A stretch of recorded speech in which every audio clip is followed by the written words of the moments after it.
কোনোভাবেই ফিলিস্তিন রাষ্ট্র প্রতিষ্ঠা করতে দেয়া হবে না ঘোষণা নেতানিয়াহুর। অনুমোদন দিলেন পশ্চিম তীরে বসতি নির্মাণের বিতর্কিত পরিকল্পনার। ইসরায়েলের নাম উল্লেখ না করেই কাতারে হামলার কড়া সমালোচনা জাতিসংঘের নিরাপত্তা পরিষদের। নিন্দা জানালেও শান্তি প্রক্রিয়া ব্যাহত হবে না দাবি মার্কিন প্রতিনিধির। নেপালে অন্তর্বর্তী সরকার গঠনের সময়সীমা নিয়ে ধোঁয়াশা। গণমাধ্যম বলছে আজই দায়িত্ব নিতে পারেন সুশীলা। সব পক্ষকে শান্ত থাকার আহ্বান রাজা জ্ঞানেন্দ্রর।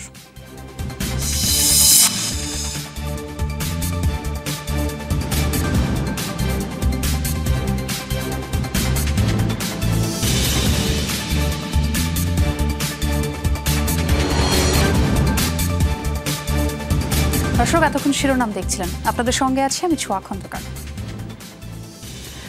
কখনোই স্বাধীন ফিলিস্তিন রাষ্ট্র প্রতিষ্ঠা করতে দেয়া হবে না এমন ঘোষণা দিয়েছেন ইসরায়েলি প্রধানমন্ত্রী বেনিয়ামিন নেতানিয়াহু।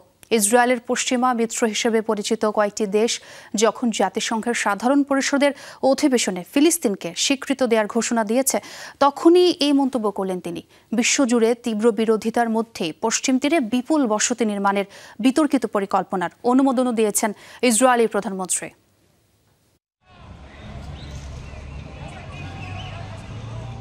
পশ্চিম তীরে বসতি বাড়াতে বেশ তৎপর হয়ে উঠেছে ইসরায়েল। বিতর্কিত E1 প্রকল্প বাস্তবায়নের ঘোষণা দিয়ে বিতর্কের জন্ম দিয়েছিলেন দেশটির অর্থমন্ত্রী বেজালেল স্মোট্রিচ। আন্তর্জাতিক চাপ উপেক্ষা করেই এবার এই প্রকল্পের আওতায় বসতি সম্প্রসারণ পরিকল্পনা বাস্তবায়নের আনুষ্ঠানিক অনুমোদন দিয়েছেন প্রধানমন্ত্রী বেনিয়ামিন নেতানিয়াহু। মালে আদুমিমের ইহুদি জনসংখ্যা দ্বিগুণ করার কথা জানিয়েছেন বেনিয়ামিন নেতানিয়াহু। ফিলিস্তিনি রাষ্ট্র প্রতিষ্ঠার পথ বন্ধ করতেই যে পদক্ষেপ নেওয়া হচ্ছে সেটিও নিশ্চিত করেছেন তিনি। এমনকি নেতানিয়াহু ঘোষণাও দিয়েছেন বিশ্বে ফিলিস্তিন বলে কোনো রাষ্ট্র থাকবে না। মালে আদুমিম শহরে আমাদের জনসংখ্যা দ্বিগুণ হতে চলেছে। আশা করছি 5 বছরের মধ্যে এখানে 70,000 ইসরায়েলি থাকবে। এটি একটি বিশাল পরিবর্তন। আমরা আরেকটি প্রতিশ্রুতি রক্ষা করব, সেটি বাইবেলের নয়, আমাদের প্রতিশ্রুতি। আমরা বলেছিলাম একটি ফিলিস্তিনি রাষ্ট্র কখনো প্রতিষ্ঠিত হবে না। স্পষ্ট করে বলছি, প্রকৃতপক্ষেই আমরা ফিলিস্তিনি রাষ্ট্র তৈরি করতে দেব না। দীর্ঘদিন ধরেই সমালোচিত E1 প্রকল্প বাস্তবায়নের চেষ্টা চালাচ্ছে ইসরায়েল। তবে ব্যাপক আন্তর্জাতিক চাপের কারণে সেটি কখনোই শুরু করতে পারেনি তারা। এখন যখন ইসরায়েলের মিত্র হিসেবে পরিচিত যুক্তরাজ্য, ফ্রান্স, কানাডা সহ বিভিন্ন দেশ ফিলিস্তিনকে স্বাধীন রাষ্ট্রের স্বীকৃতি দেওয়ার ঘোষণা দিয়েছে, তখন পশ্চিম তীরের অধিকাংশ দখলের পরিকল্পনা করছে নেতানিয়াহু সরকার। এই প্রকল্পের আওতায় মা আলে আদুমিম এলাকায় নতুন করে 3,400 আবাসিক ইউনিট স্থাপনের পরিকল্পনা দেশটির।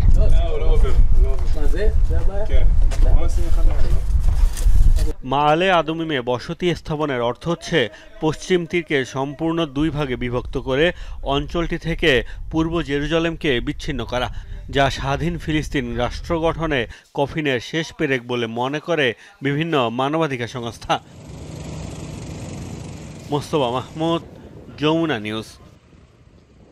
কাতারে ইসরায়েলের হামলার পরও যুদ্ধবিরতি ইস্যুতে অবস্থান বদলাবে না হামাস। বৃহস্পতিবার আনুষ্ঠানিক এক বিবৃতিতে এ দাবি করেন সংগঠনটির শীর্ষ নেতা ফাউজি বারহুম। ইসরায়েলের বিরুদ্ধে ব্যবস্থা নেওয়ার জন্য আরব নেতাদের আহ্বান জানিয়েছেন হামাসের এই মুখপাত্র। আমরা স্পষ্ট করছি যে এই জঘন্য অপরাধও আমাদের দৃঢ় অবস্থান ও দাবিগুলো পরিবর্তন করতে সফল হবে না। ফিলিস্তিনি জনগণের বিরুদ্ধে আগ্রাসনের অবসান, গাজা থেকে দখলদার সেনাবাহিনীর সম্পূর্ণ প্রত্যাহার, ত্রাণ সরবরাহ, গাজার পুনর্গঠনের শর্তে অটল আমরা। আরব নেতা ও মুসলিম দেশগুলোকে ইসরায়েলের বিরুদ্ধে রাজনৈতিক, কূটনৈতিক ও অর্থনৈতিক চাপ সৃষ্টির আহ্বান জানাই। কাতারে ইসরায়েলের বিমান হামলার ঘটনায় যুক্তরাষ্ট্রসহ তীব্র নিন্দা জানিয়েছে জাতিসংঘের নিরাপত্তা পরিষদ। বৈঠকে পরিষদের 15 সদস্যের সর্বসম্মতিতে এক বিবৃতি দেওয়া হয়। ফ্রান্স ও যুক্তরাজ্যের খসড়া করা ওই বিবৃতিতে ইসরায়েলের নাম সরাসরি উল্লেখ করা হয়নি। এদিকে কাতারে ইসরায়েলি হামলার নিন্দা জানালেও এতে শান্তি প্রক্রিয়া ব্যাহত হবে না বলে মন্তব্য যুক্তরাষ্ট্রের।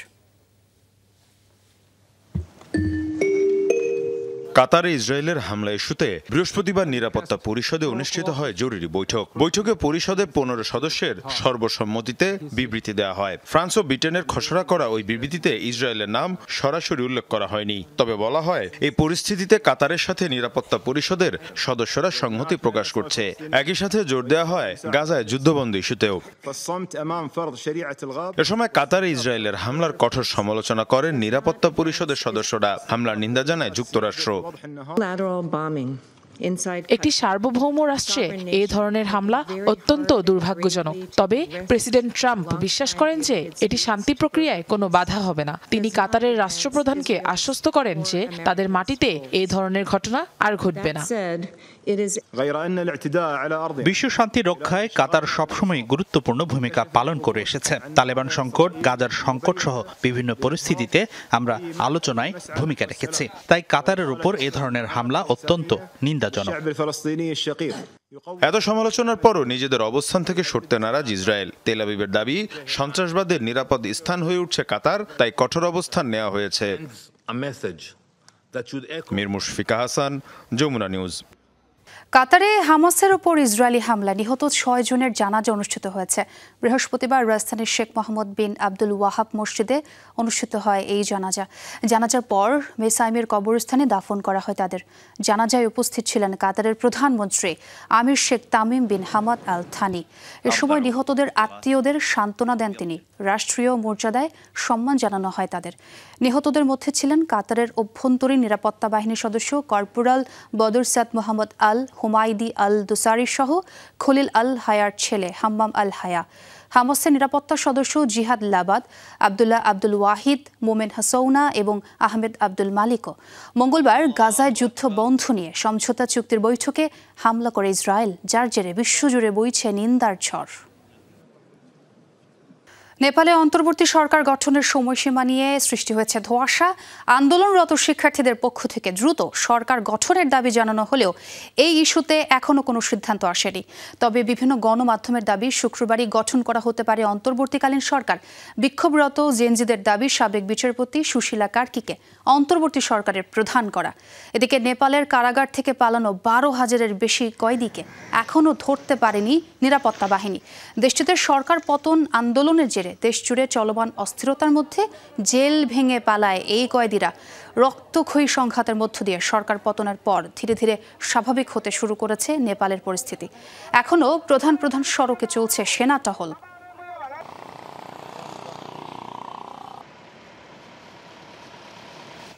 গণবিক্ষোভের মুখে সরকার পতনের পর কি চাইছেন নেপালের জেনজিরা? বিভিন্ন সাক্ষাৎকারে উঠে এসেছে তাদের আশা আকাঙ্ক্ষা। দেশকে নতুন করে সাজাতে পুরানো নেতৃত্বের অবসান চান তারা। নতুন প্রজন্ম থেকেই সৎ ও যোগ্য নেতা বেছে নিতে আগ্রহী তরুণ সমাজ।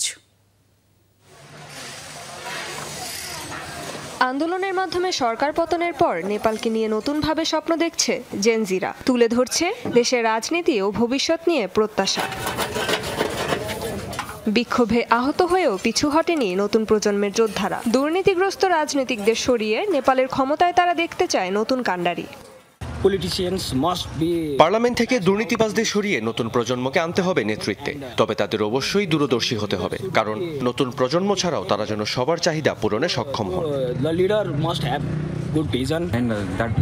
পুরনো দল আর নেতাদের আর চাই না, তবে যারা ভালো কাজ করেছেন তাদের স্বাগতম। আইটি বিষয়ে লেখাপড়া করছি, সেই জ্ঞান দিয়ে দেশের সেবা করতে চাই। তারুণের প্রত্যাশা, রাজনীতি থেকে এবার মুছবে নেপোটিজম বা স্বজনপ্রীতির সংস্কৃতি। যোগ্য নেতৃত্বের হাতে যাবে ক্ষমতা। দেশকে উন্নয়নের পথে নিতে আত্মীয় স্বজন বা ঘনিষ্ঠজনদের বদলে যোগ্য মানুষকে বাঁচতে হবে, যাদের সুস্থ মতাদর্শ আছে এবং যারা নিঃস্বার্থভাবে মানুষের জন্য কাজ করবে। দেশের ভবিষ্যৎ তাদের হাতেই তুলে দিতে হবে। হতাশা থেকে বিদেশে পাড়ি জমানোর পরিকল্পনা করলেও অনেকেই পাল্টাচ্ছেন মনোভাব। দেশকে নিয়ে নতুনভাবে বুনছেন স্বপ্ন। আগে ভেবেছিলাম বিদেশে সুযোগ খুঁজব, কারণ এখানে হাই স্কুল শেষ করার পর কোনো ভবিষ্যৎ নেই। তবে এখন দৃষ্টিভঙ্গি বদলেছে। নেপালকে ঢেলে সাজিয়ে এখানেই ভালো ভবিষ্যৎ গড়তে চাই। দুদিনের বিক্ষোভ শেষে মাতৃভূমিকে নতুন আঙ্গিকে সাজাতে রাস্তায় নামে জেনারেশন জেড। ভাঙচুর, অগ্নিসংযোগে ক্ষতবিক্ষত দেশে চালাচ্ছে পরিষ্কার পরিচ্ছন্নতার অভিযান। রেজওয়ানা সাইমা, যমুনা নিউজ। চলমান রাজনৈতিক অস্থিরতায় সব পক্ষকে শান্ত থাকার আহ্বান জানিয়েছেন নেপালের সাবেক রাজা জ্ঞানেন্দ্র শাহ। এক ভিডিও বার্তায় সাম্প্রতিক সহিংসতায় ক্ষয়ক্ষতির ঘটনায় দুঃখ প্রকাশ করেন তিনি। সাম্প্রতিক জনরোষে সহিংসতা, অগ্নিসংযোগ এবং ভাঙচুরের ঘটনায় উল্লেখযোগ্য হারে ক্ষয়ক্ষতি হয়েছে, যা আমাদের গভীরভাবে ব্যথিত করেছে। কোনো ব্যবস্থা বা আদর্শই নাগরিক স্বাধীনতার চেয়ে বড় নয়। সত্যিকারের গণতন্ত্র সেখানেই রয়েছে যেখানে প্রশংসা, সমালোচনা এবং অভিযোগ শোনার রীতি রয়েছে। যমুনা আইডেস্কে একটা বিরতি নিচ্ছি, সঙ্গেই থাকুন।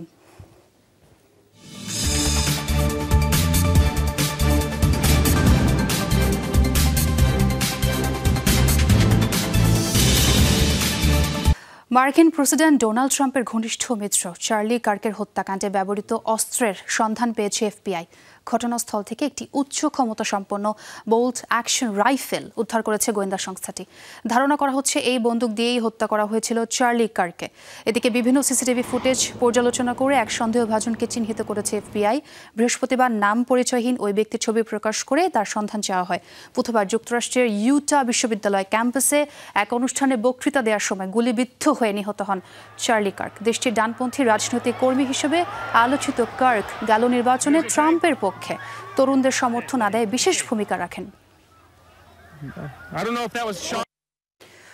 ডোনাল্ড ট্রাম্পের ঘনিষ্ঠ মিত্র চার্লি কার্কের মৃত্যুর পর নতুন করে আলোচনায় যুক্তরাষ্ট্রের রাজনৈতিক সহিংসতা। সাম্প্রতিক ইতিহাসে দেশটির বেশ কয়েকজন রাজনীতিবিদ হামলার শিকার হয়েছেন। এর মধ্যে প্রাণ হারিয়েছেনও কয়েকজন।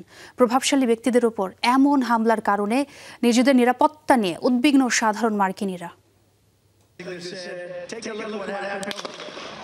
গেল বছর জুলাইয়ে নির্বাচনী প্রচারণার সময় এভাবেই বন্দুক হামলা শিকার হন মার্কিন প্রেসিডেন্ট নির্বাচনে রিপাবলিকান প্রার্থী ডোনাল্ড ট্রাম্প। তবে অল্পের জন্য রক্ষা পান ট্রাম্প, গুলি লাগে তার কানে। গেল কয়েক বছর ধরেই রাজনৈতিক ব্যক্তিদের ওপর হামলা এবং সহিংসতা বেড়েছে যুক্তরাষ্ট্রে। বিশ্বের অন্যতম সেরা নজরদারি এবং নিরাপত্তা ব্যবস্থা থাকার পরেও বারবার হামলার শিকার হচ্ছে সিনেটর, কংগ্রেস সদস্যের মতো ভিভিআইপিরা। সম্প্রতি যুক্তরাষ্ট্রের ইউটা বিশ্ববিদ্যালয়ের হত্যাকাণ্ডের শিকার হন প্রেসিডেন্ট ট্রাম্পের ঘনিষ্ঠ মিত্র চার্লি কার্ক। ইসরায়েলপন্থী কট্টর ডানপন্থী হিসেবে পরিচিত এই রাজনীতিক নিহতের পর আবারও আলোচনায় যুক্তরাষ্ট্রের আভ্যন্তরীণ নিরাপত্তা ব্যবস্থা। চলতি বছর ডেমোক্র্যাট নেতা এবং মিনেসোটার সাবেক স্পিকার মেসিলা হার্টম্যান এবং তার স্বামীকে গুলি করে হত্যা করা হয়। একই বছর রাজধানীর জাদুঘরে ইসরায়েলি দূতাবাসের 2 কর্মচারী ইয়ারন লিশিমিস্কি এবং শারালিন মিলগ্রিমকে গুলি করে হত্যা করা হয়।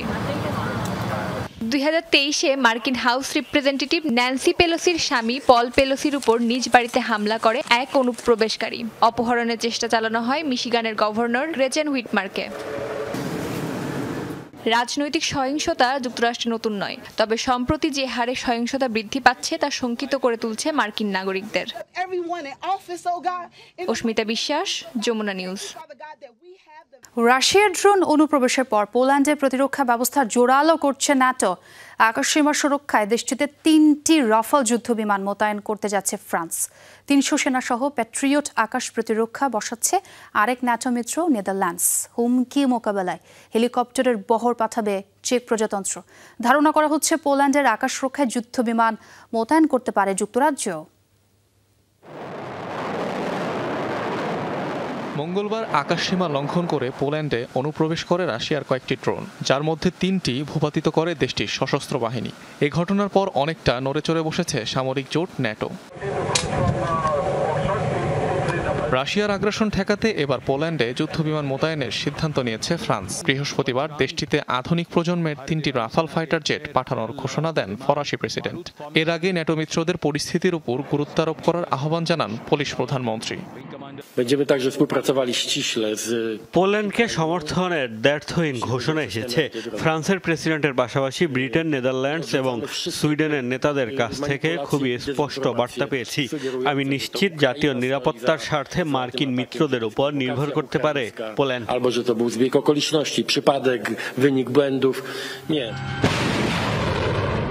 এদিকে শিগগিরই পোল্যান্ডে 300 সেনাসহ আলোচিত প্যাট্রিয়ট মিসাইল সিস্টেম বসাচ্ছে নেদারল্যান্ডস। এগিয়ে এসেছে আরেক মিত্র চেক প্রজাতন্ত্র। হেলিকপ্টারে বহরসহ অন্তত 100 সেনা পাঠানোর কথা রয়েছে দেশটির। ধারণা করা হচ্ছে আকাশসীমার রক্ষায় পোল্যান্ডে যুদ্ধবিমান মোতায়েন করতে পারে ব্রিটেন। এর আগে আগস্টের শুরুতে পোল্যান্ডে 5টি ইউরোফাইটার টাইফুন যুদ্ধবিমান মোতায়েন করে জার্মানি। 2টি প্যাট্রিয়ট মিসাইল সিস্টেমও সরবরাহ করে বার্লিন। শুধু পোল্যান্ডে নয়, সমগ্র ইউরোপ জুড়ে প্রতিরক্ষা ব্যবস্থা জোরদারে চলছে তৎপরতা। এর আগে রোমানিয়ায় 5 টাইফুন যুদ্ধবিমান এবং নরওয়েতেও মোতায়েন করা হয় মার্কিন এয়ার ডিফেন্স সিস্টেম। অনিক রহমান, যমুনা নিউজ।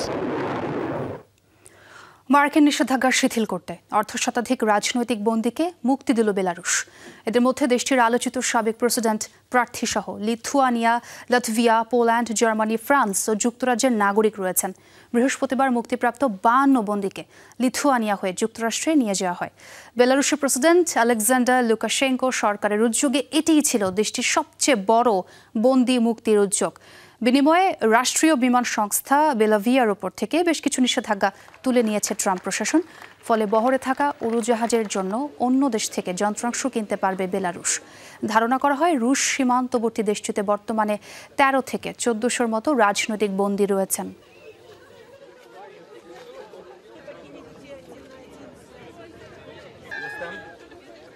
ভারতের পশ্চিম সিকিমের ইয়াংথাং গ্রামে ভয়াবহ ভূমিধসে 4 জন নিহত হয়েছে, আহত হয়েছে আরও অন্তত 10 জন। বৃহস্পতিবার গভীর রাতে ভারী বৃষ্টিপাতের ফলে এই ভূমিধসের সূত্রপাত ঘটে। কর্তৃপক্ষ জানিয়েছে ধস নামার পর ঘটনাস্থলে 3 জনের মৃত্যু হয়।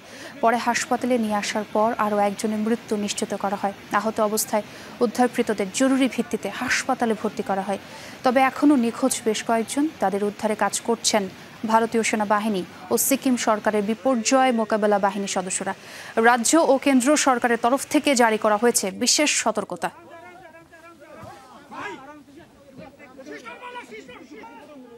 দর্শক, যমুনা আইডেসকে আরও একটা বিরতি নিচ্ছে, আমাদের সঙ্গেই থাকুন।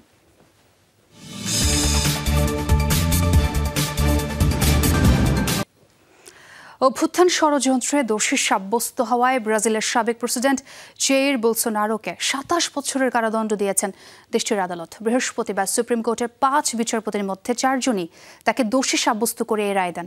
2022 সালে নবনির্বাচিত প্রেসিডেন্ট লুলা ডি সিলভাকে পদচ্যুত করার ষড়যন্ত্র সহ 5টি সবকটি অভিযোগই প্রমাণিত হয় জেইর বোলসোনারোর বিরুদ্ধে। বলা হচ্ছে এই রায়ের ফলে 70 বছর বয়সী বোলসোনারোকে বাকি জীবন কারাগারে কাটাতে হবে। এর আগে সুপ্রিম কোর্টের নির্দেশে গৃহবন্দী করা হয় সাবেক ব্রাজিলিয়ান এই প্রেসিডেন্টকে। 2019 থেকে 2022 সাল পর্যন্ত লাতিন আমেরিকার সবচেয়ে বড় দেশ ব্রাজিলের প্রেসিডেন্ট ছিলেন জেইর বোলসোনারো। লাগাতার বৃষ্টিপাত ও বন্যায় বিপর্যস্ত ইন্দোনেশিয়া। বালি সহ 6টি অঞ্চলে দেখা দিয়েছে বন্যা। নিহতর সংখ্যা বেড়ে দাঁড়িয়েছে 18 জনে। বালিতে প্রাণ হারিয়েছে 14 জনে। নিখোঁজ রয়েছে 2 জন। এছাড়া পূর্ব তেঙ্গারায় মৃত্যু হয়েছে 4 জনের। টানা 2 দিনের ভারী বৃষ্টিপাতে দ্বীপের আন্তর্জাতিক বিমানবন্দরে প্রবেশ সহ প্রধান সড়ক বন্ধ হয়ে যায়। কিছু এলাকায় ভূমিধসের ঘটনাও ঘটে। কর্তৃপক্ষ জানিয়েছে বৃষ্টিপাত থেমেছে এবং পানির স্তরও নিচে নেমেছে। উদ্ধার তৎপরতায় কাজ করছে প্রায় 150 কর্মী। অন্তত 500 বাসিন্দাকে সরিয়ে নেওয়া হয়েছে নিরাপদ স্থানে। হতাহতদের মধ্যে কোনো পর্যটক নেই বলে নিশ্চিত করেছে দেশটির গণমাধ্যম।